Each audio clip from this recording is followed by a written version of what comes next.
Dans un monde où l'argent parle plus fort que les mots, une alliance secrète se dessine entre de riches milliardaires américains et des forces politiques en Israël. Derrière des portes closes, ces manias forgent une relation clandestine. Mais leurs motivations sont plus profondes que la simple idéologie, car elles sont motivées par le gain personnel et l'ambition.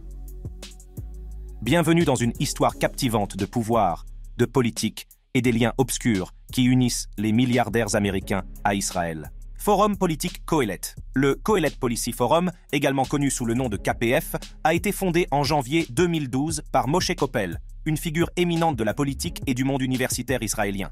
Motivé par ses convictions conservatrices et libertaires, M. Koppel a imaginé une plateforme destinée à promouvoir ses idéologies et à influencer les décisions politiques en Israël. Le Qoheleth Policy Forum est une plateforme établie en Israël pour favoriser le dialogue, la recherche et le plaidoyer sur diverses questions politiques, avec un accent particulier sur la réforme judiciaire. Il s'agit d'un espace non partisan où des parties prenantes d'horizons divers, notamment des décideurs politiques, des experts juridiques, des organisations de la société civile et des citoyens, se réunissent pour discuter de questions politiques urgentes. Le forum fonctionne selon les principes de transparence, d'ouverture et de recherche de consensus, afin de garantir que toutes les voix soient entendues et prises en compte dans le processus d'élaboration des politiques. Par le biais de la recherche, de la sensibilisation du public et des efforts de plaidoyer, le Qoheleth Policy Forum cherche à susciter des changements positifs dans l'architecture de gouvernance d'Israël, en particulier dans les domaines liés à la transparence, à la responsabilité et à l'efficacité du système judiciaire. En offrant une plateforme de collaboration et d'engagement, le Qoheleth Policy Forum joue un rôle crucial dans l'élaboration de politiques qui reflètent les aspirations et les valeurs de la société israélienne, contribuant ainsi à un avenir plus inclusif et plus équitable. Dès sa création, le Qoheleth Policy Forum s'est efforcé d'être une voix de premier plan dans l'élaboration du discours public et des discussions politiques. M. Koppel, ainsi qu'un groupe d'universitaires israéliens partageant les mêmes idées, dont Avraham Diskin, Avi Bell et Eugen Kontorovitch, ont travaillé sans relâche pour faire de l'organisation un groupe de réflexion réputé et influent. Dirigé par son président, Moshe Koppel, Qoheleth a réussi à traduire le sionisme religieux d'extrême droite en loi, soutenant les colonies illégales d'Israël dans les territoires palestiniens occupés. L'une de leurs principales réalisations a été l'adoption de la loi controversée sur l'État-nation en 2018. Cette loi, qui définit Israël comme un État juif où seuls les juifs ont le droit à l'autodétermination, a été largement critiquée pour sa nature discriminatoire et son impact sur les droits des citoyens non-juifs d'Israël. Mais l'influence de Qoheleth ne se limite pas à la législation. Selon Haaretz, Qoheleth se considère comme le cerveau de la droite israélienne, façonnant l'idéologie et les politiques qui dominent le paysage politique. La plupart des choses qui se passent dans la droite israélienne, comme l'a déclaré Moshe Koppel lui-même, proviennent de leur école de pensée. Ce niveau d'influence est vraiment étonnant. Les travaux de Qoheleth passent souvent inaperçus du grand public, bien que son personnel de recherche soit comparable en taille à celui de la plus grande université d'Israël. Ces chercheurs ne se contentent pas de faire de la recherche pour le plaisir. Ils cherchent à exercer une influence et à transformer le pays, conformément à leur programme d'extrême droite. Au cours de ses premières années d'existence, le Qoheleth Policy Forum a été confronté à de nombreux défis et obstacles. En tant qu'organisation nouvellement créée, il lui a fallu naviguer dans le paysage complexe de la politique israélienne et établir sa crédibilité auprès des décideurs politiques et du public. Cependant, l'engagement du KPF envers ses principes et son dévouement à la recherche et à l'analyse rigoureuse ont rapidement été reconnus. Au fur et à mesure que le Qoheleth Policy Forum prenait de l'ampleur, il a commencé à publier des documents d'orientation et de recherche qui abordent un large éventail de questions, y compris des questions constitutionnelles et des politiques socio-économiques. L'engagement de l'organisation à promouvoir une approche libertaire de la politique économique, à défendre les principes de l'économie de marché et à remettre en question le statu quo, a attiré l'attention des décideurs politiques, des universitaires et du grand public. Les premières années du Qoheleth Policy Forum ont été marquées par son engagement en faveur d'une recherche et d'une analyse rigoureuse. L'organisation a réuni des experts de divers domaines, favorisant une approche multidisciplinaire de l'élaboration des politiques.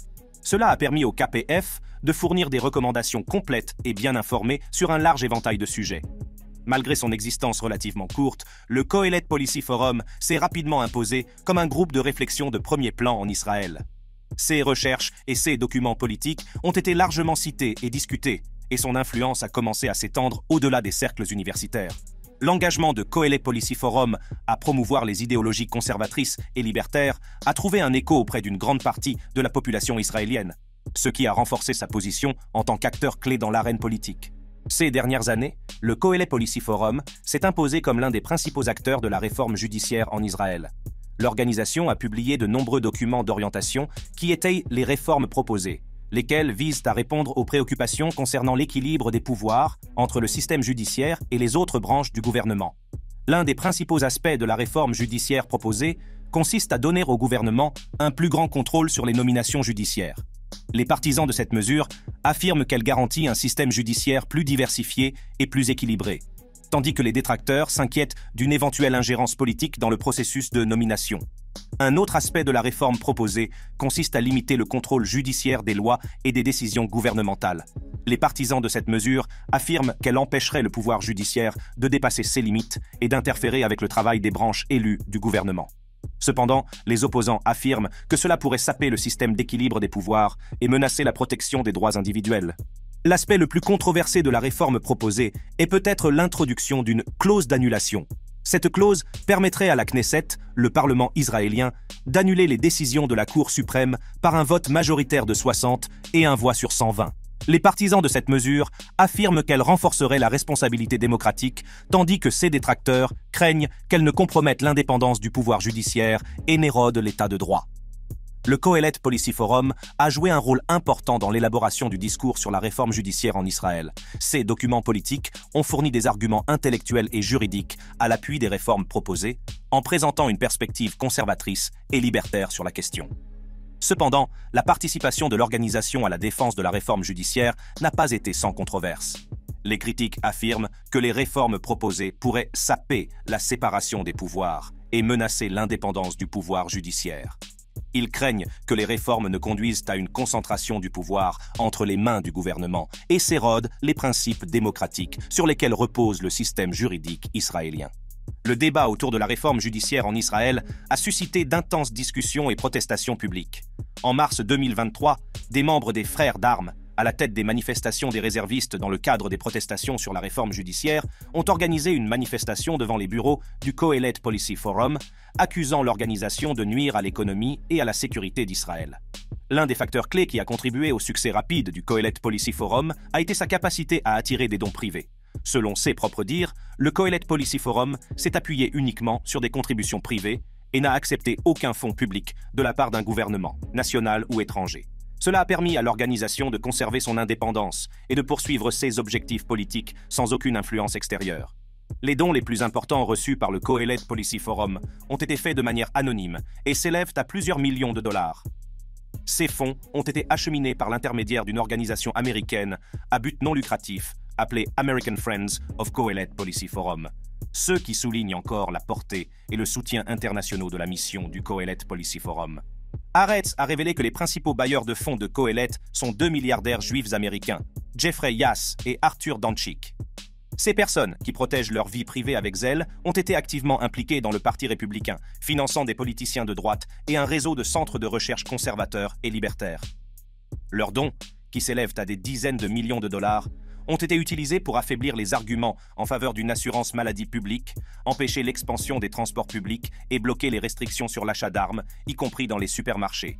Leur influence au sein du Parti républicain est passée inaperçue jusqu'à la prise d'assaut du bâtiment du Congrès le 6 janvier 2021.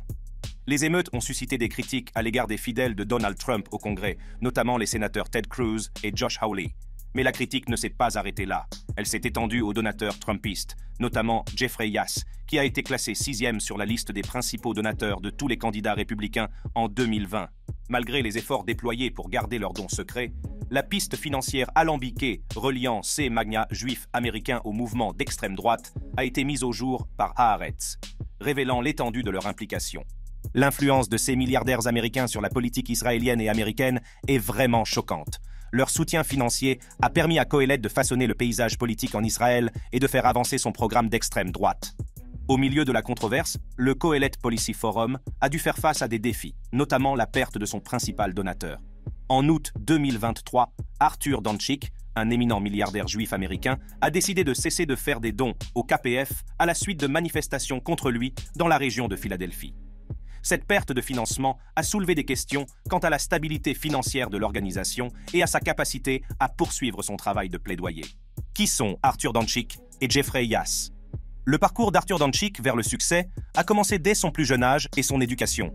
Né en 1957 ou 1958, Arthur Dančík a grandi avec une volonté de réussite qui a façonné ses projets futurs. Il a fréquenté l'université d'État de New York à Binghamton, où le destin l'a amené à rencontrer un groupe de personnes qui allaient devenir ses amis et partenaires commerciaux tout au long de sa vie. Pendant son séjour à Binghamton, M. Dančík a rencontré Jeff Yass, Steve Bloom, Eric Brooks, Andrew Frost et Joel Greenberg. Ils étaient loin de se douter que leur amitié jetterait les bases d'un empire financier. Dančík et Yass sont même devenus colocataires, forgeant un lien qui s'avérera déterminant pour leur réussite future. Après avoir obtenu sa licence en biologie à SUNY Binghamton, la soif de connaissance de M. Dančík l'a conduit à poursuivre des études supérieures en psychologie à l'Université d'État de l'Arizona. Cependant, sa véritable passion dépasse le cadre universitaire. L'esprit d'aventure de M. Dančík l'a conduit à Las Vegas, où il s'est lancé dans une carrière qui allait défier tous les pronostics. Dans la ville animée de Las Vegas, Dančík a gagné sa vie en jouant aux jeux d'argent et au poker. C'est là qu'il a perfectionné ses compétences en matière de prise de risque et qu'il a acquis une connaissance approfondie de la dynamique du hasard. Il était loin de se douter que ces expériences lui serviraient de précieuses leçons pour ses futurs projets dans le monde des affaires. La carrière d'Arthur Dančík est tout à fait remarquable. En 1987, lui et ses amis de SUNY Binghamton, dont Jeff Yass, Steve Bloom, Eric Brooks, Andrew Frost et Joel Greenberg, font un acte de foi et cofondent Susquehanna International Group, SIG.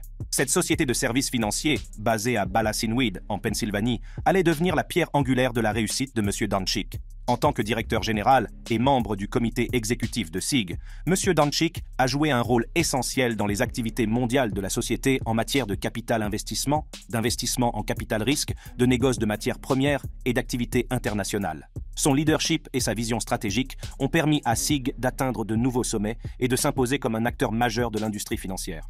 L'influence de Dančík s'est étendue au-delà de SIG. Il est devenu membre du conseil d'administration de ByteDance, la société mère chinoise du populaire site de médias sociaux TikTok. Ce partenariat illustre la capacité de M. Dančík à naviguer dans l'industrie technologique en constante évolution et consolide sa position en tant qu'acteur clé dans le paysage commercial mondial. La participation de M. Dančík à ByteDance, la société mère de TikTok, a encore renforcé son influence dans le monde de la technologie. En siégeant au conseil d'administration et grâce à l'investissement important de SIG dans l'entreprise, M. Dančík a démontré sa capacité à naviguer dans le paysage en constante évolution des médias sociaux et de la technologie. Au-delà de ces entreprises, les efforts philanthropiques de M. Dančík ont eu un impact significatif. Par l'intermédiaire de la fondation Klaus, il a soutenu diverses causes aux États-Unis et en Israël, appuyant les idéaux libertaires et contribuant à des organisations locales telles que le Philadelphia Museum of Art et le Children's Hospital of Philadelphia. Jeffrey S. Yass, l'énigmatique homme d'affaires milliardaire, est né en 1956 dans le quartier animé de Queens, à New York. Il grandit au sein d'une famille juive de classe moyenne. Son enfance est marquée par l'amour, le soutien et les valeurs qui façonneront sa réussite future. Ses parents, Gerald et Sybil Yass, ont créé un environnement propice à l'épanouissement de Jeffrey. Gerald, comptable prospère, avait de grands rêves pour son fils. Ils étaient loin de se douter que leur fils deviendrait l'une des personnes les plus riches des États-Unis. Le parcours scolaire de Jeffrey Yass a commencé dans les écoles publiques du Queens, où il a fait preuve d'une aptitude remarquable pour les mathématiques et l'économie. Dès son plus jeune âge, il est apparu clairement qu'il possédait un talent unique pour les chiffres et l'analyse. Après avoir terminé ses études primaires, Jeffrey s'est inscrit à l'université de Binghamton, où il obtient une licence en mathématiques et en économie. L'université lui a fourni une base solide dans ces domaines, en nourrissant sa curiosité intellectuelle et en affinant ses compétences analytiques. Au cours de ses études à l'université de Binghamton dans les années 1970, Jeffrey a formé un groupe d'amis très proches qui deviendront plus tard ses partenaires commerciaux. Ce groupe d'individus partageait une passion pour la finance et le commerce, ce qui a ouvert la voie à leurs futures entreprises. Alors que certains de ses amis poursuivaient des carrières diverses, l'esprit d'entreprise de Jeffrey l'a conduit sur une voie différente. Il a vu le potentiel du secteur de la négociation et a reconnu les opportunités qu'il offrait. Il était loin de se douter que sa décision mènerait à la création d'un empire financier. En juillet 1985, Jeff s'associe à 3 amis, dont Arthur Dančík, pour développer une stratégie de trading basée sur les statistiques. Leur objectif ? Parier avec succès sur les résultats des courses de chevaux. Cette première collaboration a jeté les bases de leur futur partenariat. En 1987, Jeff, Arthur et un autre ami, Joel Greenberg, ont cofondé le Susquehanna International Group. Ils ont baptisé la société du nom de la rivière Susquehanna, qui relie Binghamton, New York et la Pennsylvanie. Cette rivière, tout comme leur partenariat, symbolise la connexion entre des mondes différents. Le Susquehanna International Group a rapidement été reconnu pour ses méthodes de négociation innovantes. Grâce à des stratégies rapides pilotées par ordinateur, il achetait et vendait des options et d'autres titres, agissant souvent en tant qu'intermédiaire dans des applications de négociation grand public telles que Robinhood et U-Trade.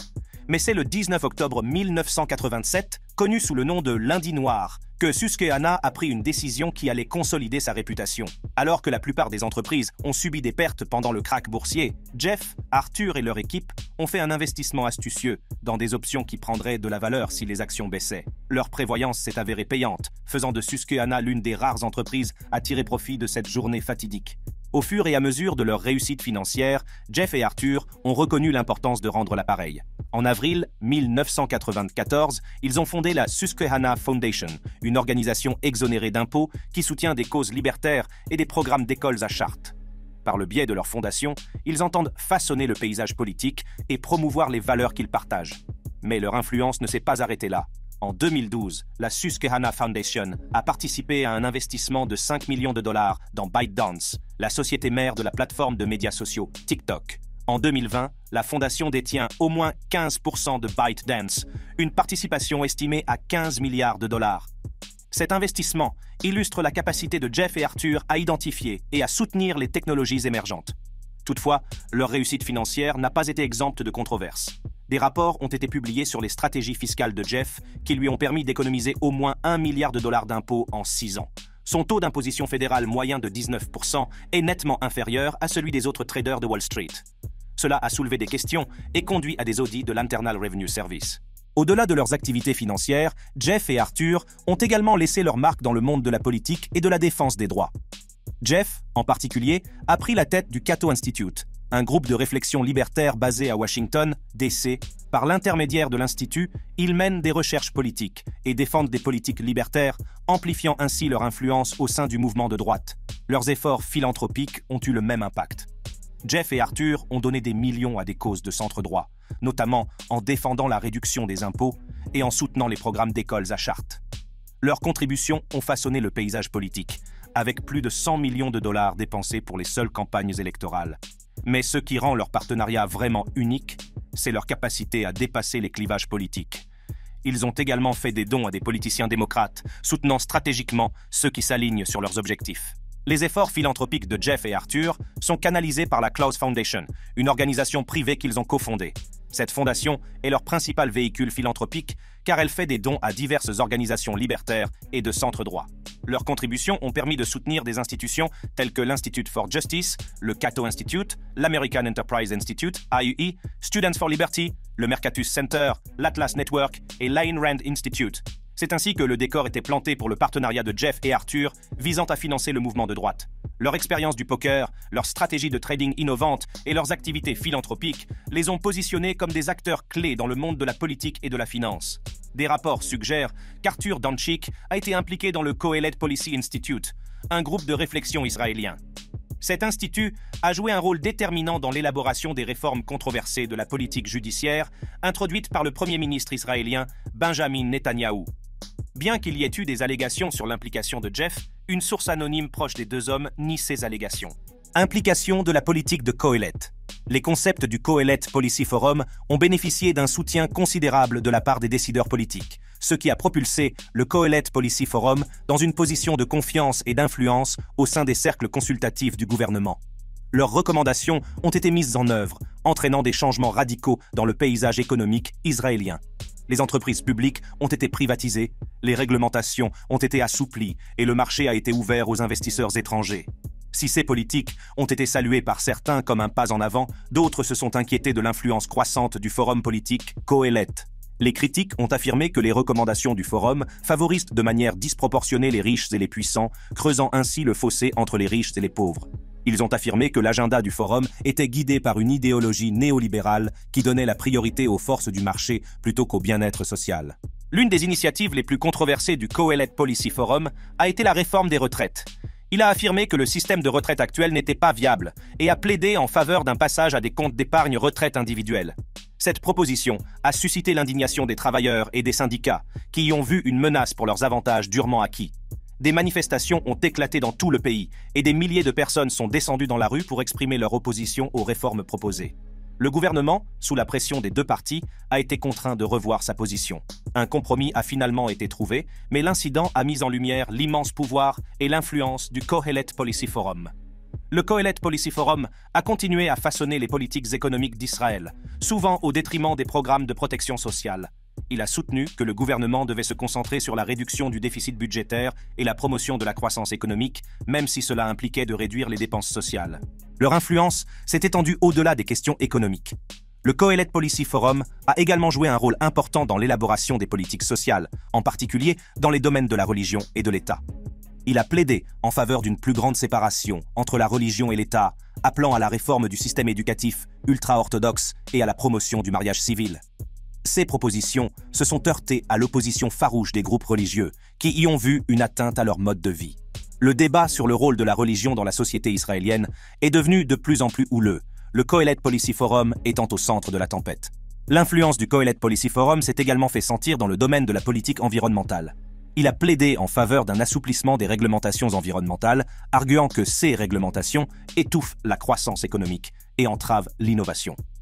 Les défenseurs de l'environnement et les citoyens concernés ont exprimé leur opposition, mettant en garde contre les conséquences potentielles de telles politiques. Ils ont affirmé que les recommandations du Forum entraîneraient une augmentation de la pollution, une destruction de l'habitat et un mépris de la durabilité à long terme des ressources naturelles d'Israël. L'une des questions les plus controversées a été la position du Forum sur les énergies renouvelables. Alors que le monde s'oriente vers des sources d'énergie propres et durables, le Kohelet Policy Forum prône une dépendance accrue à l'égard des combustibles fossiles. Il a fait valoir que les énergies renouvelables n'étaient pas économiquement viables et qu'Israël devrait se concentrer sur l'exploitation de ses réserves de gaz naturel. Cette position a suscité des critiques de la part des écologistes et des défenseurs des énergies renouvelables qui y ont vu un pas en arrière dans la lutte contre le changement climatique.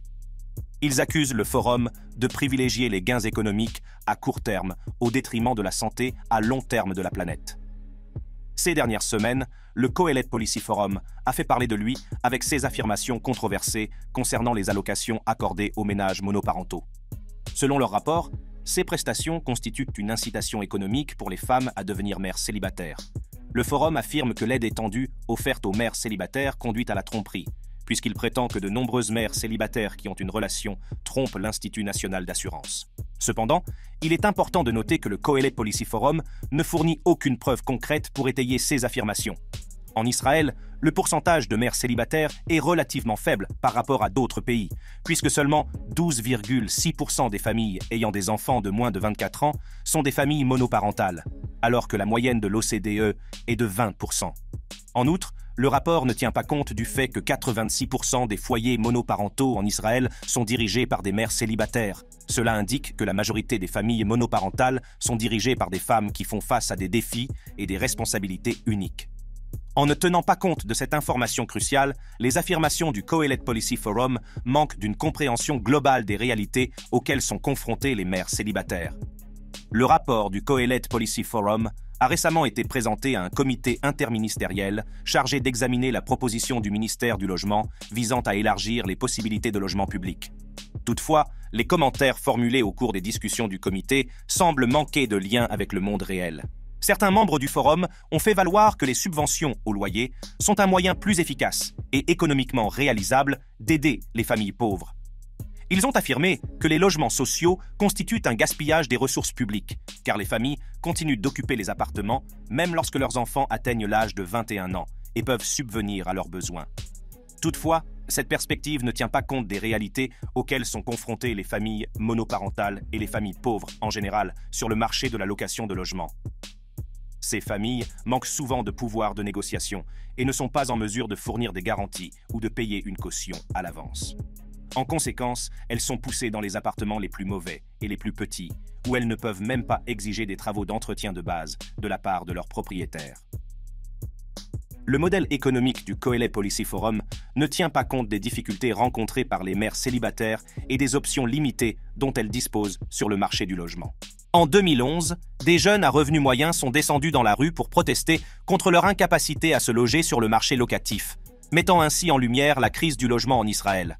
Si les personnes à revenus moyens ont du mal à trouver un logement, on ne peut qu'imaginer les défis auxquels sont confrontés les mères célibataires pauvres. Les recommandations du Kohelet Policy Forum, si elles sont mises en œuvre, pourraient exacerber la crise du logement et marginaliser davantage les mères célibataires et leurs familles. L'influence du Kohelet Policy Forum ne s'est pas limitée aux affaires intérieures. Ils ont également joué un rôle important dans l'élaboration de la politique étrangère d'Israël, notamment en ce qui concerne le conflit israélo-palestinien. Ils ont défendu une approche dure, rejetant l'idée d'une solution à deux États et appelant à l'annexion de certaines parties de la Cisjordanie. Cette position a suscité à la fois soutien et condamnation. Ces partisans ont fait valoir qu'il était temps pour Israël d'affirmer sa souveraineté et de sécuriser ses frontières. Les détracteurs, quant à eux, ont mis en garde contre le fait qu'une telle décision ne ferait qu'aggraver les tensions dans la région et entraverait les perspectives de paix. L'influence du Kohelet Policy Forum sur les décisions de politique étrangère du gouvernement a suscité des inquiétudes quant au processus démocratique. Les critiques ont affirmé que leurs recommandations n'étaient pas représentatives des opinions du grand public et qu'elles défendaient un programme qui n'était pas conforme aux principes de la démocratie. Au fur et à mesure que les controverses autour du Kohelet Policy Forum s'amplifiaient, les appels à la transparence et à la responsabilité se sont multipliés. Le public a exigé de savoir qui finançait le forum et quelles étaient ses véritables motivations. Face à la pression croissante, le gouvernement a lancé une enquête sur les activités du forum. Les conclusions ont été choquantes. Il a été révélé que le Kohelet Policy Forum recevait un financement important de sources non divulguées, y compris d'entités étrangères ayant leurs propres objectifs. Cette révélation a encore érodé la confiance du public dans le forum et soulevé des questions sur leurs véritables intentions. Les critiques ont affirmé que leurs actions étaient motivées par le gain personnel et qu'ils utilisaient leur influence pour promouvoir leurs propres intérêts, plutôt que de servir les intérêts supérieurs du peuple israélien. À compter de janvier 2024, Arthur Danchik, personnalité connue pour ses activités philanthropiques, aurait retiré son soutien financier au Kohelet Policy Forum, l'un des principaux architectes des efforts de réforme judiciaire en Israël.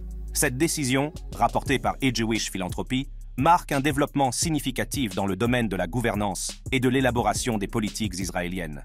L'implication de M. Danchik dans le Kohelet Policy Forum a contribué à façonner sa trajectoire et son influence dans le paysage politique israélien.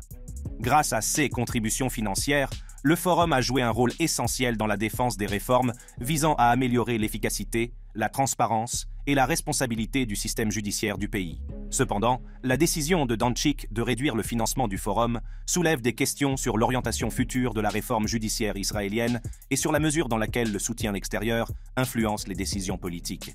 Elle souligne la complexité de l'implication philanthropique dans la gouvernance et l'impact potentiel des donateurs individuels sur l'élaboration des politiques nationales. Le retrait du financement de Danchik pourrait nécessiter une réévaluation des opérations et des stratégies du Kohelet Policy Forum pour l'avenir. Interrogé sur sa décision, M. Danchik n'a pas encore dévoilé publiquement les raisons spécifiques de l'interruption de son soutien au Kohelet Policy Forum. Cependant, ce développement souligne la nature fluide des engagements philanthropiques dans le domaine de la gouvernance et l'interaction dynamique entre le financement externe, le plaidoyer politique et la durabilité institutionnelle.